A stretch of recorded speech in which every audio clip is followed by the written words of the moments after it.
I mean, seeing someone go down to 4 cards is so rare, and it's so unlucky. It's so unfortunate. Especially with the Vancouver Mulligan rule where you get a scry.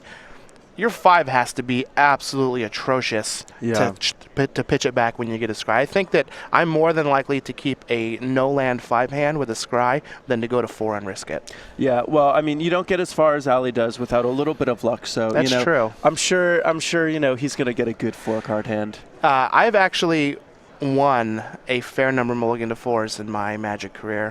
One of the most memorable was against Max Tietz when I won the Somerset Open with Junk Reanimator shortly after Dragon's Maze was printed, where my 4-card hand was 2 lands, Mulch Grizzly Salvage. Oh, sweet. I mean, just the perfect 4 that you could have. Yeah. I mean, sometimes with those really small hands, just so long as you have a good start, sometimes it doesn't matter that you're missing a large number of cards, So at this point, I think that even if Ollie has something that he can do with this 4-card hand, there's a very good chance that he could just get punished by all of the value that Jeff is able to generate. And it looks like there's at least 1 Tron piece in Ollie's hand. I have to imagine he's going to keep. He's going to scry, put it on the bottom. Jeff is in the middle of his scry. Since Ollie scried first, we have to imagine he's on the play. Yeah, and even if Ollie had a 4-card hand that had no lands, I think I probably would have just kept it anyway. Same. It's so hard to win a game with only 3. Looks like Jeff kept his scry on top, so not only is he up a card on the mulligan, but he also scried to the top, so it's a virtual 6 that he knows what he has to work with. And Ollie had a play. Looks like he actually has 2 lands in his hand even. Well, that's good. Even though Eye of Ugin doesn't quite tap for mana just yet, and he did just draw into another Tron piece that he already has in Urza's Mine, but he was able to Ancient Stirrings into another Urza's Mine. When it rains, it pours. Yeah. Well, I mean, he's got the Expedition map, so maybe he'll be able to get something going. So he is able to play that second Urza's Mine, get an Expedition map that will let him get a second Tron piece. So one thing that these 2 decks do have in common is neither of them have that much that they do impactful on the opening turns. They're really just looking to develop their mana. Once they develop their mana, then we'll start seeing them making moves on the board. So it looked like Ollie drew another Tron piece. I'm not sure exactly what it is. He very quickly got that power plant, so there's a good possibility that it could have just been an Urza's Tower.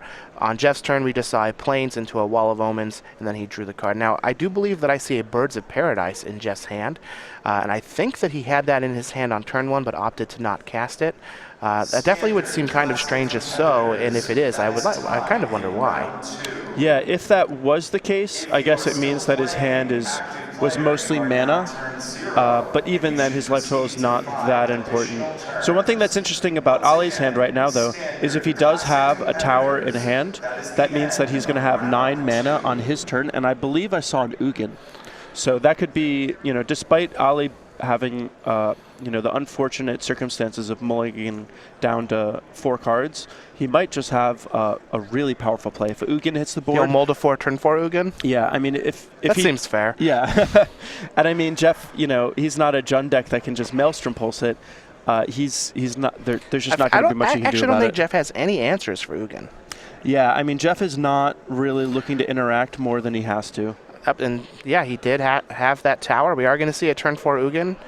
Ali Aintrazi, ladies and gentlemen, very powerful magician. Wow, really, really impressive. And there's a very good chance that this just runs away with the game. I would find it pretty surprising if Jeff is able to cobble together any kind of board presence. I think he's going to be looking to find some sort of way that he can combo out, and a lot of the creatures he deploys from here on out are most likely just going to be trying to keep Ollie busy. Yeah, I definitely agree. Now, even in instances where Jeff is able to, get his board going fairly early when both players don't mulligan, I mean, I don't think there's much Jeff's going to be able to do against a turn 4 Ugin, even if he had a full hand of cards. Yeah, I mean, the best thing he can do is try to deploy multiple threats a turn so that the Ugin plus won't be enough to keep the board clean, and the Ugin will have to repeatedly minus. But in this particular case, Ali's going to be able to plus, kill the Eternal Witness, and not have to worry about an attack back. So the Ugin's going to be able to go up to 6 and threaten minusing the next turn. Absolutely. Now, it does also look like Ollie has an Eye of Ugin in his hand. He does have enough mana to activate it here. Jeff just played an Eternal Witness, got back a Wooded Foothills, fetched out to cast a Birds of Paradise. I would not be surprised to see Ali just kill this Eternal Witness, then activate his Eye of Ugin to go find a giant creature. Yeah, and I mean, this is really showcasing the power of Tron. Sometimes these big mana decks get a bad rap for not being able to, well... And Jeff's just going to pack it in. Yeah. He's probably not going to be able to beat that Ugin. He's also probably not going to be able to beat the Ulamog that Ali is more than likely going to find with his Eye of Ugin. Yeah, and we can see there kind of what I was saying before. Ali basically won that game by establishing control over the board. I think you can look at Jeff as the aggressor and Ali as kind of the control. Absolutely. So let's go ahead and take a look at the sideboards for these players and see exactly what they plan on doing. Aintrazi, he is on Green-Red Tron, even though it looked more like an Ugin tribal deck there. He does have 2 Relic of Progenitus, 2 Thragtusk, 4 copies of Matrix Claim, a Ghost Quarter, 3 Pithing Needle, 2 Spellskite, and a Fire Spout. Andrew, what do you think he's going to do there? So the Fire Spout is going to be a great card to help keep the board clear. Relic of Progenitus also has some value because Jeff has not only Eternal Witness but Revelark, and we've seen a lot that Jeff looks to loop those cards. So he looks to get a lot of value out of them, even though there's only a couple copies in each. So I think that Ali is likely going to bring in those 2 cards. If he has something that he wants to Pithing Needle, I don't think there is anything, so I don't think that card will come in. So it's probably just those 3 cards. Maybe the Thragtusk. Yeah, I definitely could see some number of Pithing Needle. It's a good way to answer Fulminator Mage if he's worried about Fulminator Mage, but it can also just shut off Kiki Jiki. That way he doesn't have to worry about getting backdoored. Absolutely. As far as Jeff Hoogland's deck is concerned, he does have 1 Engineered Explosives, 3 Lightning Helix, 2 Stony Silence, 1 Slaughter Games, 1 Burnt and Forge Tender, 1 copy of Spellskite, 2 additional Fulminator Mage, 1 Eidolon of Rhetoric, Reclamation Sage, a Magus of the Moon, and a Linvala Keeper of Silence. What do you think Jeff's going to bring in? So I think a few of these cards are specifically for the Green-Red Tron matchup. The Fulminator Mages, for sure, you really want to bust up their lands. Magus of the Moon is also another card that can do a lot of disruption on its mana. And then also Stony Silence is a card that can be a really good tool at combating the Tron deck, because the Tron deck, not only does it have the Oblivion Stone, but a lot of its early cantrips are all artifacts. Yeah, I actually really like Stony Silence against Tron. Those cogs, Chromatic Star, Chromatic Sphere, really are what make the deck tick. It allows them to cast their spells by giving them colored mana from their colorless mana, and an early Stony Silence can go ahead and shut all of that off. Now, Jeff Hoogland and Ali Aintrazi are both veterans of playing in the StarCityGame.com Opens, and you can be too. Let's take a look at the Season 1 schedule. To show you the rest of the events that you could play for the rest of the season. This is only the 2nd stop in the 1st season.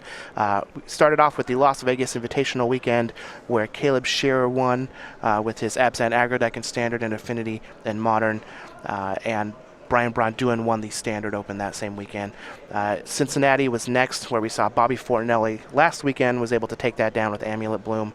We're currently in Charlotte. We have Atlanta coming up, which is the release weekend for Oath of the Gatewatch. Next we'll be in Columbus for Standard, and then we have the Regional Championships February 6th during the Pro Tour Oath of the Gatewatch weekend. After that, we'll be in Louisville for more Modern. Then we'll be in Philly for Legacy, and then you can see me and Andrew Boswell. We're going to be commentating that one, so that'll be sweet. Cannot wait. Next we'll be in Indy for Standard, Baltimore for Standard, and we'll cap it off in Columbus, Standard and Modern, April 15th through 17th, with a Standard top 8. Now, if you play in any of these Season 1 Opens, you do get this gorgeous Kitchen Lynx playmat absolutely for free. Yeah, super sweet. This cute little kitty's just gorging on milk. Can't get enough of it, dumping it all over itself.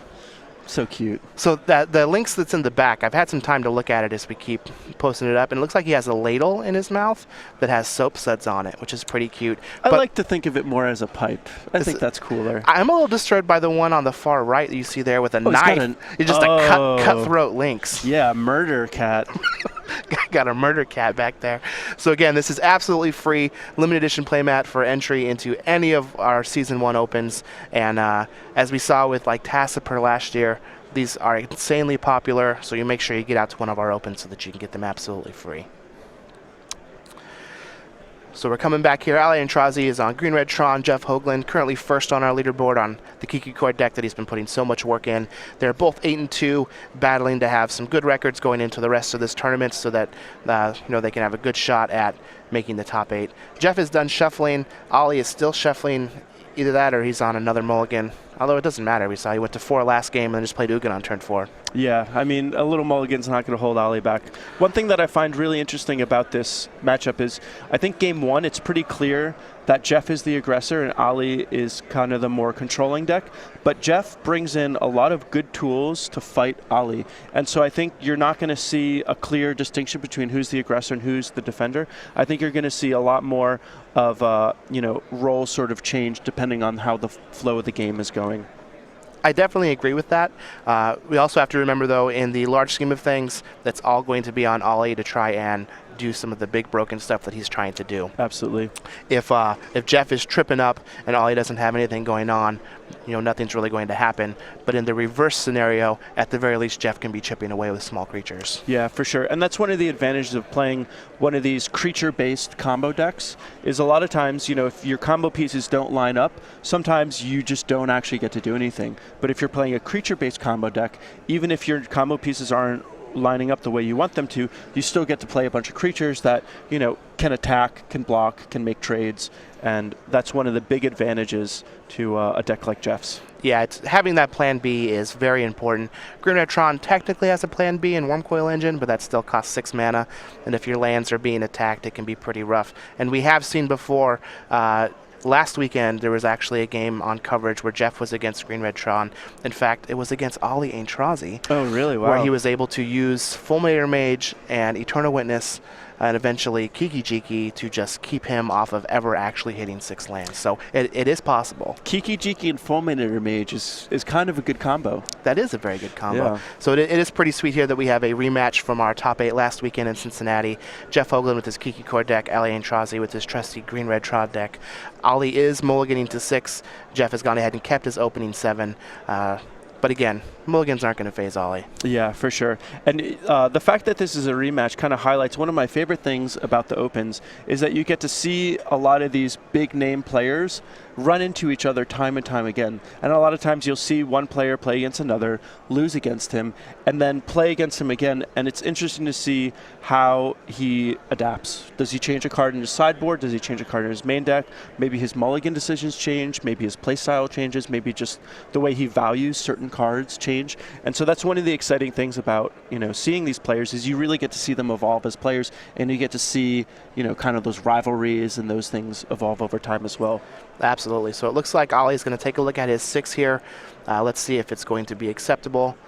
Remember, he does get a scry with the new Vancouver mulligan rule. Yeah, that first mulligan, I really feel like it's kind of free. So he has kept. We're going to go ahead and scry. It looked like it was white bordered, so it's probably going to go on top. But I am wrong, and it's going to the bottom. Maybe it was a Tron piece that he already had. Fair enough. So Jeff's going to go ahead and start off here with a Windswept Teeth. He's going to fetch out a green producing land, Stomping Ground, cast the Birds of Paradise, and pass it on over to Ali. Man, and Jeff is running hot. I mean, he just always has that bird. He is running pretty hot. What a baller. Although, Bird doesn't really match up against turn 4 Hoogland. Not going to lie. Yeah, that's true. So Ali's going to lead off with a forest into an expedition map. And he does have some Tron pieces in his hand, but I imagine he's going to play that forest so that he doesn't get hit by a turn 2 Fulminator Mage, so he can actually use the expedition map next turn. Jeff's just going to cast a Voice of Resurgence, play a Wooded Foothills, and pass the turn. Yeah, that's a really good play on Ali's part to, think about the possibility of just a turn 2 Fulminator Mage, because that can be devastating if it's on his first land.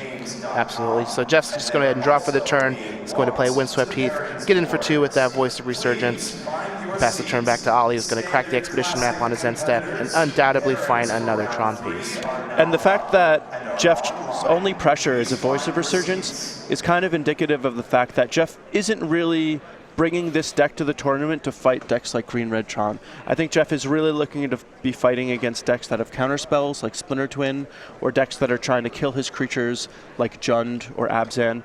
Those are the matchups where you really want to have Voice of Resurgence, and when you're up against a deck that's doing things that are a bit more broken, less interactive, Voice of Resurgence is, it's just not that much of a clock.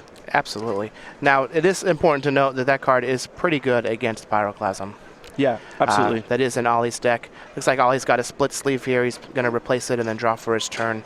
It does appear that Jeff has a Restoration Angel in his hand, so we are going to put some additional power onto the battlefield here, more than likely on Ali's end step. But Ali does have another Tron piece in hand, and he's one more piece away from assembling the monstrosity.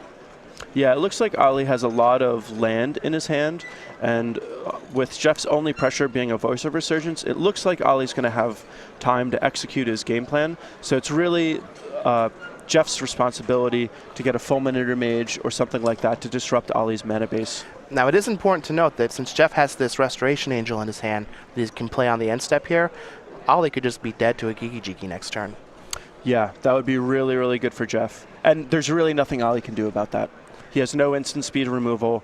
You know, if Jeff is going to do that, Ali just says, okay, odds are you're not going to do that often. Let's go to the next game and maybe I'll win that one. Yep, so Ali's going to go ahead and Sylvan Scrying to pick up the final piece of Tron that he needed. He is going to play the power plant, keep the mine in his hand. So if he does make it to next turn, he is going to have 8 mana available if Jeff doesn't do anything to disrupt his mana. And that is 8 mana. He can cast a Nugan if he has it. Yeah, and it looks like Jeff has a Chord of Calling in his hand, so I believe that Jeff may want to just Chord for a Fulminator Mage on his turn. That definitely sounds like a good play. Now it looks like Jeff's going to go ahead and fetch out a Forest and a Plains. He does not get another red mana to give him access to 3 red mana, so he might have another land in his hand that he can use for that. Maybe trying to mask the fact that he has Gigi-Jiki or not. I imagine if he had it, he would just play it and win the game here, so he's trying to figure out what his best route of action is going to be. More than likely, he's going to end up being searching for that Fulminator Mage to try and set Ali back. Yeah, Ali really would like to get his mana going, but I'm not sure if he has any big payouts in his hand. Have you seen any? It looks like he has a couple Oblivion Stones, which with 8 mana, with 8 mana, he can use that to wipe the board. Yeah. They will leave behind an elemental token for that Voice of Resurgence, but Jeff will have to rebuild his board to make it actually do anything. So one thing that's interesting is we were talking about sideboard cards, and one of the ones that we mentioned. Looks like Jeff is going to go ahead and Chord of Calling for that Fulminator Mage and take out the Yours Is Mine. Power Plant, sorry. Excuse me. One of the cards that we were talking about before was Stony Silence, and one thing that's interesting about that sideboard card is if Ali gets a chance to really develop his mana and starts to stabilize the board, top deck Stony Silence probably won't amount to much. So if Jeff does draw that card, that's one that he's going to want to draw sooner rather than later. Absolutely. So Ali's gone ahead and drawn for his turn after taking 3 damage from that Restoration Angel. Looks like it was a Grove of the Burn Willows for the turn. He doesn't quite have Tron to turn on over the next couple of turns. I imagine that he might just play this Urza's Mine and hope to draw into the power plant. Yeah, either way, Ali's, kind of stumbling around a little bit. That Fulminator Mage from Jeff was extremely timely. It's exactly what he needs, and it looks like he's got another chord. And is this game over? I think this is game over. Yes, that is game over. Kaboom! All right, well, in fabulous fashion, we have Jeff Hoogland is going to take game 2 against Ali Aintrazi to even it up at 1 apiece. We've got the sideboards pulled back up here. I think that we're just going to stick with what we have. I don't think anybody's going to change anything. Yeah, I don't think anything really changes on when one player's on the play or the draw. I think they're basically both going to be doing the same things. Each player has pretty linear strategy. Yeah, I think I have to agree with that. I don't think that we're really going to change much, whether it being on the play or the draw. The cards that are good in these matchups are just going to be good regardless.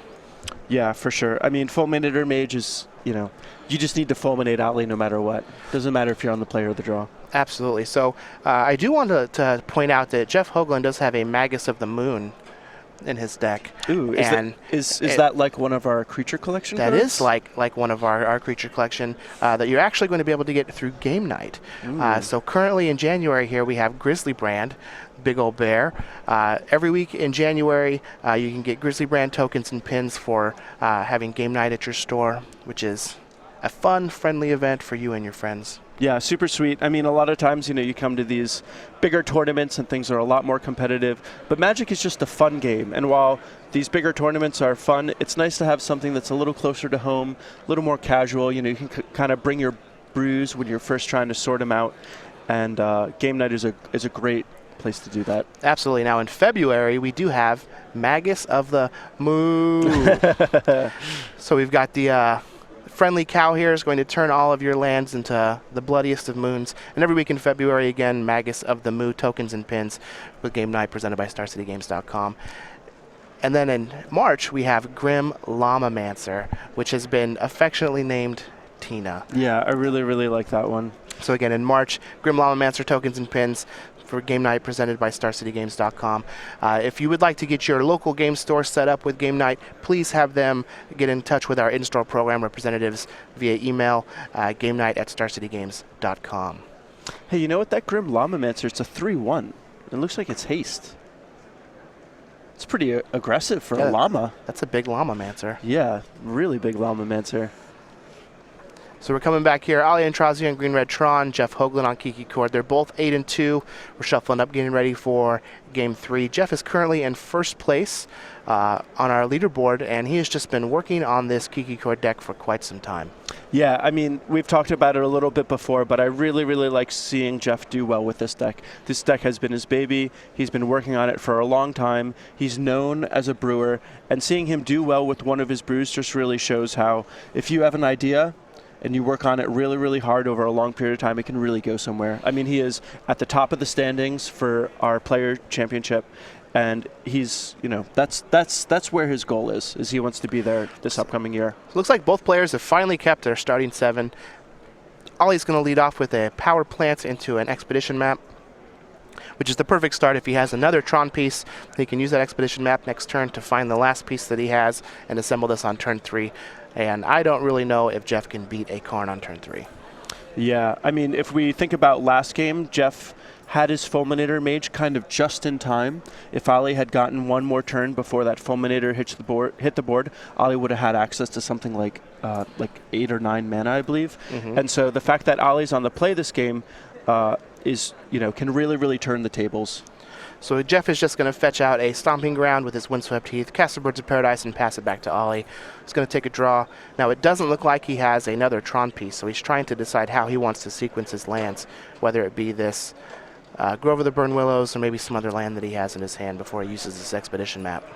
Yeah, and one thing that's interesting about this is even though neither of these players tend to do anything particularly impactful on the first 2 turns of the game, tempo is still really relevant. They still really want to proactively develop their mana, and then they're going to be impacting the board. So the play is going to be really good for Ali, and hopefully he can, you know, make use of that initiative. Absolutely. Now what's real interesting is it looks like Jeff has Stony Silence in his opening hand. So I'd like to see if he's going to play Stony Silence next turn or maybe Voice of Resurgence and try and get a clock going. Yeah, I have to imagine that he would want to play the Stony Silence. I mean, it just has so much more of a dramatic effect the earlier you play it, and the Voice of Resurgence isn't that much of a clock. So it looks like Jeff is just going to play his Stony Silence after putting the Wooded Foothills on the battlefield. Ollie's going to crack his Expedition map in response, since that's the last chance he's going to have to do it. Find an Urza's Mine, and at this point he's just looking for a Tower of Power to turn on that Urzatron for his, I don't want to say combo deck, but that's really what it is. He's trying to assemble 3 lands and get a whole bunch of mana to put some giant things on the battlefield. And he's really hoping that he doesn't draw any Chromatic Stars or Chromatic Spheres, because they're going to be dead draws with that Stony Silence on the board. Yeah, this might end up being very good for Jeff if it can blank some number of draw steps for Ollie. Yeah, a really, really powerful sideboard card that's as potent as Stony Silence. When you play it early in the game, sometimes it can just be essentially a turn 2 win. It doesn't win you the game on the spot, but it basically guarantees you a win later on. So we'll see what Ollie can do through it. So Ollie's gone ahead and drawn a card for his turn. Looks like he does still have that tower in his hand. Looks like he's got an Ugin, so he's hoping that he can get to 8 mana to be able to cast that, which could happen in the next 2 turns if he happens to hit another Tron piece. Yeah, and one thing that we might see is Ollie has a couple Nature's Claims in his sideboard, and now the only reason he would want it is against the Stony Silence, so it's unclear if Ollie would want to bring those Nature's Claims in. But if he knew Jeff's deck, knew his sideboard, he might consider it. So there may be an outside chance that Ollie can actually deal with this Stony Silence, although I feel it's a little unlikely.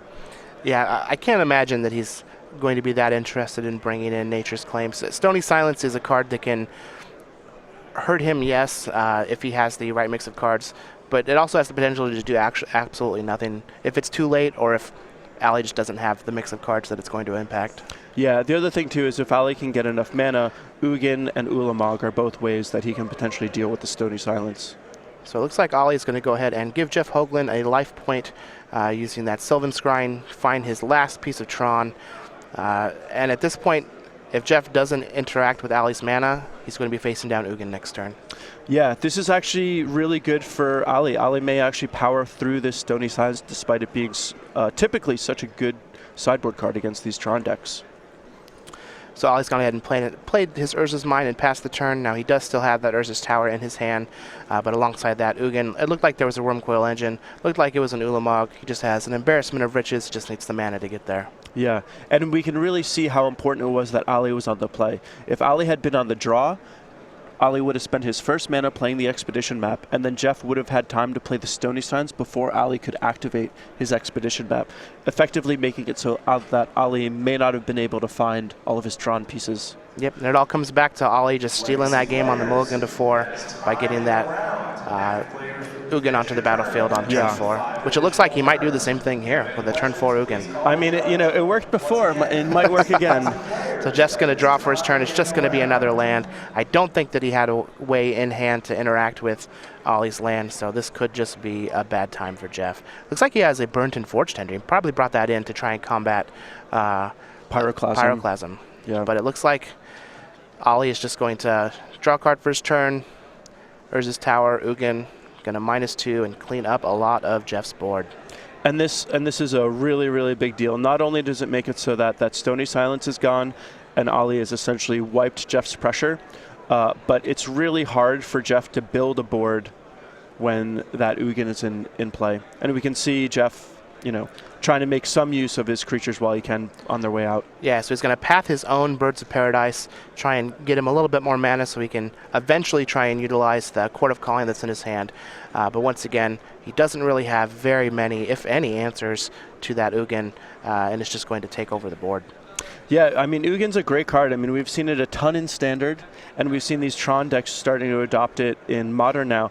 I mean, it's just so powerful. There's not much that you can do that's better than it. This is actually pretty unfortunate for Jeff in games 1 and 3. Hoogland is a one-of in Ollie's deck. Yeah. So he's had it all the right times and all the right places. So Jeff's just going to go ahead and draw a card for his turn, going to play another land, cast the Wall of Omens, draw another card, just kind of shake his hands in a little bit of frustration, and I imagine he's just going to end up passing the turn back to Ollie, or he might play this Eternal Witness that's in his hand. Yeah, Jeff is a strong soul, and he's going to try to battle it out as much as he can. I mean, if there's any outside chance that he can win, he's going to try to go for it. Oh, absolutely. Winning every single game for Jeff is really important, no matter how unlikely it may be. And so, he just is going to do what he can do. Yeah, there's a lot on the line. Going to 3 losses in this tournament is drastically going to reduce their chance of being able to make the top 8. Ollie, I imagine, is going to try and make it back to the Players' Championship, because once you get a taste of it, you want to go back in battle and redeem yourself. So he's going to be traveling to a bunch of events this year. Jeff is sitting, fat and pretty, first place on top of the world, but that still doesn't mean he can relax. He has to try and get as many points as possible. Yeah, for sure. And I think the one way that Jeff could win this game is he has enough mana so that he could potentially do an end-of-turn restoration, untap, Kiki-Jiki. So, Jeff still has ways that he can go for a bit of a combo finish. It's unlikely that he'll be able to develop much of a board presence to mount an offensive that way. So I think that's going to be what he's going to be trying to play towards. So it looks like Ollie is just going to Pyroclasm here to get rid of that Eternal Witness, and then use Hoogland to take care of the wall. With the rest of his mana, he's going to deploy a Wormcoil Engine. So six life chunks at a time isn't really going to do very much if you happen to do infinite damage like Jeff Hoogland's deck can do, but it does put a clock on the board. And at this point, Jeff really only has 1 or 2 turns to try and put something together before Ollie's going to take over this game. Yeah, I mean, Ollie's certainly on his way to taking over the game. Jeff kind of needs to just go runner. He needs to draw a Restoration Angel, and then immediately afterwards, a Kiki-Jiki. Yeah, it looks like Jeff has deployed that Birds of Paradise. I imagine his intent is to chump block this Wormcoil Engine. I think we could see Ollie plus the Hoogland to kill the Birds of Paradise and then get in with the Wormcoil.